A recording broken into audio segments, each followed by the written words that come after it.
ಎಲ್ಲರಿಗೂ ನಮಸ್ಕಾರ. ಇವತ್ತಿನ ದಿನ ಇಂಡಿ ಉಪವಿಭಾಗದ ವ್ಯಾಪ್ತಿಯಲ್ಲಿ ಘಟಿಸಿದಂತಹ ಕಳ್ಳತನ ಸುಲಿಗೆ ಪ್ರಕರಣಗಳಲ್ಲಿ ಆರೋಪಿತರನ್ನು ಅರೆಸ್ಟ್ ಮಾಡಿ ಅವರಿಂದ ವಸ್ತುಗಳನ್ನು ಕಳುವು ಮಾಡಿದ ವಸ್ತುಗಳನ್ನು ಪತ್ತೆ ಮಾಡಿದ ಬಗ್ಗೆ ಇವತ್ತು ಪ್ರೆಸ್ ಮೀಟ್ ಕರೆದಿದೆ.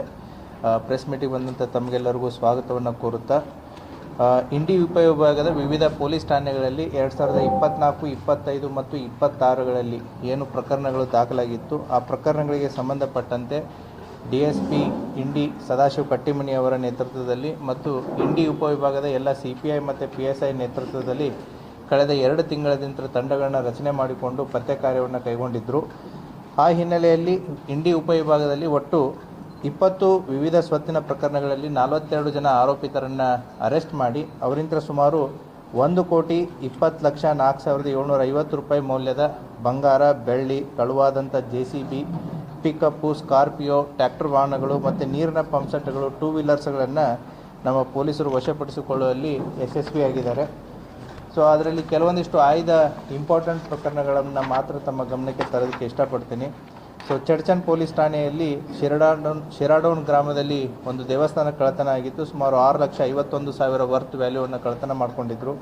ಅದರಲ್ಲಿ ಕೂಡ ಆರೋಪಿತರನ್ನು ಮಹಾರಾಷ್ಟ್ರದ ಆರೋಪಿತರನ್ನು ಬಂಧನ ಮಾಡಿ ಅವರಿಂದ ಎಲ್ಲ ವಸ್ತುಗಳನ್ನು ವಶಪಡಿಸಿಕೊಂಡಿದ್ದಾರೆ. ಸುಮಾರು 6,42,000 ವಸ್ತುಗಳನ್ನು. ಅದೇ ರೀತಿ ಚಡ್ಚನ ಪೊಲೀಸ್ ಠಾಣೆಯ ಟಾಕ್ಳಿ ಗ್ರಾಮದಲ್ಲಿ ಪಿಕಪ್ ಗೂಡ್ಸ್ ವಾಹನ, ಮನೆ ಮುಂದೆ ಇದ್ದಂಥ ಪಿಕಪ್ ಗೂಡ್ಸ್ ವಾಹನವನ್ನು ಕೂಡ ಕಳ್ಳತನ ಮಾಡ್ಕೊಂಡು ಹೋಗಿದ್ದರು. ಅವನು ಕೂಡ ಆರೋಪಿ ಉಸ್ಮಾನಾಬಾದ್ ಜಿಲ್ಲೆಯವನು. ಅವನಿಂದನೂ ಕೂಡ ಈ ಪಿಕಪ್ ಗೂಡ್ಸ್ ವಾಹನವನ್ನು ವಶಪಡಿಸಿಕೊಳ್ಳುವಲ್ಲಿ ಪೊಲೀಸರು ಯಶಸ್ವಿಯಾಗಿದ್ದಾರೆ. ಸಿಂದಗಿ ಪೊಲೀಸ್ ಠಾಣೆಯ ಎರ್ಕಲ್ BK ಗ್ರಾಮದಲ್ಲಿ ಒಬ್ಬರ ಮನೆಯನ್ನು ಕಳ್ಳತನ ಮಾಡಿ ಸುಮಾರು 4.5 ಲಕ್ಷ ಮೌಲ್ಯದ ಆಭರಣ ಮತ್ತು ಒಡವೆ ದುಡ್ಡನ್ನು ತೊಗೊಂಡೋಗಿದ್ದರು. ಅದರಲ್ಲಿ ಕೂಡ ಆರೋಪಿ ಶಂಕರ್ ಭೋಸ್ಲೆ ಅನ್ನುವಂಥ ಆರೋಪಿ, ಇವನು ಕೂಡ ಮಹಾರಾಷ್ಟ್ರದವನು, ಮೀರಜ್. ಇವನಿಂದನೂ ಕೂಡ ಎಲ್ಲ ಕಳ್ಳತನ ಮಾಡಿದಂತಹ ವಸ್ತುಗಳನ್ನು ವಶಪಡಿಸಿಕೊಳ್ಳುವಲ್ಲಿ ಯಶಸ್ವಿಯಾಗಿದ್ದಾರೆ.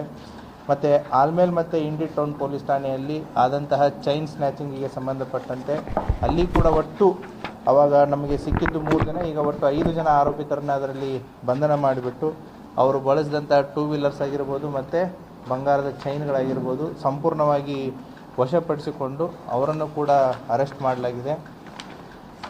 ಅದರ ಜೊತೆಗೆ ಆಲ್ಮೇಲ್ ಪೊಲೀಸ್ ಠಾಣೆಯ ದಾನೇಶ್ವರಿ ಫೈನಾನ್ಸ್ ಅಂತ ಏನಿದೆ ಅಲ್ಲಿ ಕೆಲಸ ಮಾಡಿದಂತಹ ಪ್ಯೂನು ಮತ್ತು ಮ್ಯಾನೇಜರ್ ಸೇರಿಬಿಟ್ಟೇ ಸುಮಾರು 27 ಲಕ್ಷ ರೂಪಾಯಿಯನ್ನು ಕಳ್ಳತನ ಮಾಡಿರ್ತಾರೆ. ಅದರಲ್ಲಿ 11 ಲಕ್ಷ ರೂಪಾಯಿಗಳನ್ನು ಅವರಿಂದನೇ ಕಂಪ್ಲೇಂಟೇ ಅಲ್ಲಿ ಕಳ್ಳತನ ಮಾಡಿ ಕೇಸ್ ಕೊಟ್ಟಿರ್ತಾರೆ. ಅವರಿಂದನೂ ಕೂಡ ಸುಮಾರು 11 ಲಕ್ಷ ದುಡ್ಡನ್ನು ಅವರಿಂದನೂ ವಶಪಡಿಸ್ಕೊಂಡಿದ್ದಾರೆ. ಮತ್ತು ಆಲ್ಮೇಲ್ ಪೊಲೀಸ್ ಠಾಣೆಯ ಬೊಮ್ಮನಹಳ್ಳಿ ಅನ್ನುವಂಥ ಒಂದು ಊರಲ್ಲಿ ಈ ಏನು ಶುಗರ್ ಕೇನ್ ಕಟಾವಿಗೆ ಬರುವಂಥ ಟ್ರ್ಯಾಕ್ಟರ್ಸ್ಗಳನ್ನು ಕಳ್ಳತನ ಮಾಡಿದರು. ಆ ಮಹಾರಾಷ್ಟ್ರದ ಟ್ರ್ಯಾಕ್ಟರ್ಸು, ಆ ಟ್ರ್ಯಾಕ್ಟರ್ಸ್ಗಳನ್ನು ಕೂಡ ತೊಗೊಂಡೋದನು ಕೂಡ ಮಹಾರಾಷ್ಟ್ರದವನೇ. ಅವನಿಂದನೂ ಕೂಡ ಈ ಟ್ರ್ಯಾಕ್ಟರ್ಸ್ಗಳನ್ನು ವಶಪಡಿಸಿಕೊಳ್ಳುವಲ್ಲಿ ಯಶಸ್ವಿಯಾಗಿದ್ದಾರೆ. ಮತ್ತು ಕಲ್ಕೇರಿ ಪೊಲೀಸ್ ಠಾಣಾ ವ್ಯಾಪ್ತಿಯ ಗೊಲ್ಗೇರಿ ಗ್ರಾಮದಲ್ಲಿ ಸುಮಾರು JCB ಹೊಸದಾಗಿ ತೆಗೆದುಕೊಂಡಂಥ JCBಯನ್ನು ಕೂಡ ಕಳ್ಳತನ ಮಾಡಿದರು. ಆ JCBಯನ್ನು ಕೂಡ ಕಳ್ಳತನ ಮಾಡಿದವರು ಇವರು ಕೂಡ ಮಹಾರಾಷ್ಟ್ರದ ಹುಲ್ಜಂತಿಯವರು. ಅವರಿಂದನೂ ಕೂಡ ಈ ಪೂರ್ತಿ JCBಯನ್ನು ಏನು ತೊಗೊಂಡೋಗಿದ್ರು ಸುಮಾರು 35 ಲಕ್ಷ ವರ್ತ್ JCB ಅದನ್ನು ಕೂಡ ವಶಪಡಿಸಿಕೊಳ್ಳುವಲ್ಲಿ ನಮ್ಮ ಪೊಲೀಸರು ಯಶಸ್ವಿಯಾಗಿದ್ದಾರೆ. ಮತ್ತು ಅದೇ ರೀತಿ ಹೊರ್ತಿ ಪೊಲೀಸ್ ಠಾಣಾ, ಇದು ರೇವಣಸಿದ್ದೇಶ್ವರ ದೇವಸ್ಥಾನಕ್ಕೆ ಹೋಗಿ ಬರುವಾಗ ಒಬ್ಬ ಆರೋಪಿ ಚೈನ್ ಸ್ನ್ಯಾಚಿಂಗ್ ಮಾಡಿದ್ದ. ಆ ಚೈನ್ ಸ್ನ್ಯಾಚಿಂಗ್ ಮಾಡಿದಂತಹ ವ್ಯಕ್ತಿಯನ್ನು ಕೂಡ ಈತ ಉತ್ತರ ಪ್ರದೇಶದವನು. ಸೊ ಆತನನ್ನು ಕೂಡ ಅರೆಸ್ಟ್ ಮಾಡಿ ಅವನಿಂದ ಅದು ಚೈನ್ ಸ್ನ್ಯಾಚಿಂಗ್ ಮಾಡಿದಂಥ ಸುಮಾರು 3.5 ಲಕ್ಷ ರೂಪಾಯಿಯ ಚೈನನ್ನು ವಶಪಡಿಸಿಕೊಳ್ಳುವಲ್ಲಿ ಯಶಸ್ವಿಯಾಗಿದ್ದಾರೆ. ಮತ್ತು ಹೊರ್ತಿ ಪೊಲೀಸ್ ಠಾಣಾ ವ್ಯಾಪ್ತಿಯಲ್ಲಿ ಸುಮಾರು ಜನವರಿ 12ನೇ ತಾರೀಕು ರಾತ್ರಿ ಈ ಅಕ್ಕಿ ಗಾಡಿ ಒಂದು ಎಲ್ಲಿ ಗುಜರಾತಿಗೆ ಹೋಗ್ತಿರ್ಬೇಕಾದ್ರೆ ಪೊಲೀಸ್ನವರು ಅಂತ ಹೇಳಿಬಿಟ್ಟು ಆ ಅಕ್ಕಿ ಗಾಡಿಯಲ್ಲಿದ್ದಂಥ ವ್ಯಕ್ತಿಗಳನ್ನು ಕಾರಲ್ಲಿ ಹಾಕ್ಕೊಂಡು ಆ ಟ್ರಕ್ಕನ್ನು ಮಹಾರಾಷ್ಟ್ರಕ್ಕೆ ತೆಗೆದುಕೊಂಡು ಹೋಗಿ ಅಲ್ಲಿ ಸೊಲ್ಲಾಪುರದಲ್ಲಿರುವಂತಹ ಒಬ್ಬ ವೆಂಡರ್ಗೆ ಆ ಅಕ್ಕಿಯನ್ನು ಮಾರಿ ಗೋಡೌನ್ಗೆ ಕೊಟ್ಟು ಟ್ರಕ್ಕನ್ನು ಪುಣಾಕ್ ಹೋಗುವಂಥ ಒಂದು ಹೈವೇಯಲ್ಲಿ ನಿಲ್ಲಿಸಿಬಿಟ್ಟು ಹೋಗಿರ್ತಾರೆ. ಆ ಹಿನ್ನೆಲೆಯಲ್ಲಿಯೂ ಕೂಡ ಒಂದು ಪ್ರಕರಣ ದಾಖಲಾಗಿತ್ತು. ಆ ಪ್ರಕರಣದಲ್ಲಿ ಲಾರಿ ಮತ್ತು ಅವರಂತರ 1,25,000 ದುಡ್ಡನ್ನು, ಅಂದರೆ 600 ಅಕ್ಕಿ ಚೀಲ ಇದ್ದಿದ್ದನ್ನು ಮಾರಿಬಿಟ್ಟು ಆ ದುಡ್ಡನ್ನು ತೊಗೊಂಡು ಇವರು ಖರ್ಚು ಮಾಡಿದರು. ಸೊ ಸುಮಾರು ದಿನಗಳಾದ ಮೇಲೆ ಈ ಒಟ್ಟು 9 ಜನ ಆರೋಪಿತರನ್ನು, ಅದರಲ್ಲಿ ಇನ್ವಾಲ್ವ್ ಆದಂಥ 9 ಜನ ಆರೋಪಿತರನ್ನು ಪೊಲೀಸ್ನವರು ಅರೆಸ್ಟ್ ಮಾಡಿ ಅವರಿಂದನೂ ಕೂಡ ಈ ಟ್ರಕ್ಕು ಮತ್ತು ದುಡ್ಡನ್ನು ವಶಕ್ಕೆ ತೆಗೆದುಕೊಂಡಿದ್ದಾರೆ.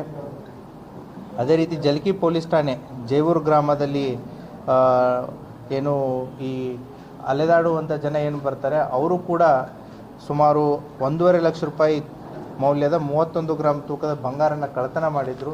ಅದನ್ನು ಕೂಡ ವಶಪಡಿಸ್ಕೊಂಡಿದ್ದಾರೆ. ಕೊನೆಯದಾಗಿ ಏನು ಈ ಜಳ್ಕಿ ಪೊಲೀಸ್ ಠಾಣಾ ವ್ಯಾಪ್ತಿಯಲ್ಲಿ